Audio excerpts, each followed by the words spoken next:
when you hear the word astrology? Horoscopes, zodiac signs, maybe even character traits? If so, you would be on the right track. But if I asked you to define astrology and where it originated from, what would then come to mind? Astrology's origins are older than you might expect. Evidence from cultures utilizing it was found as far back as 25,000 years. Now let's take a look at a couple of the founders of this long-lasting phenomenon. The Babylonians and the Egyptians were believed to be the inventors of this science that we know today as astrology. It began in 1st century BC when they were able to predict the seasons. And around the 3rd century BC, it was introduced to the Greeks.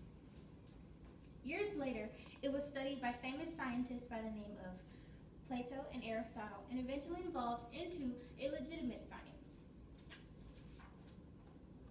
Sorry, I was supposed to have my PowerPoint. Afterwards, the Romans embraced it. Hence, you have our zodiac signs.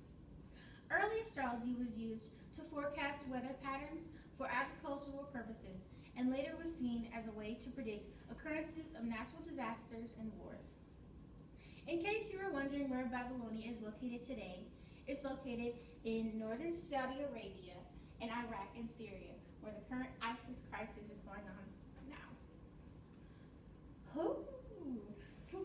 Zodiac signs are the segment of astrology that we are familiar with. A zodiac is derived from the Latin word zodiacus, meaning circle of animals.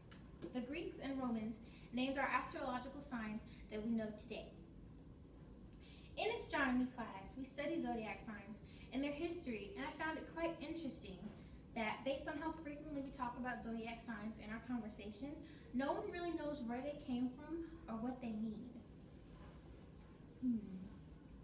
Not only do the stars have meaning, but the planets do as well.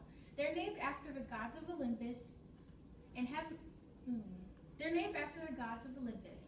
For example, Venus represents affection and Mercury represents speech and writing. Your personal zodiac sign is based on what constellation the Earth is facing at nighttime during the month of your birthday. Astrology is still alive today, but astrology is still alive today through the use of psychics and horoscopes. However, it is not viewed as a science today. It's viewed as a pseudoscience.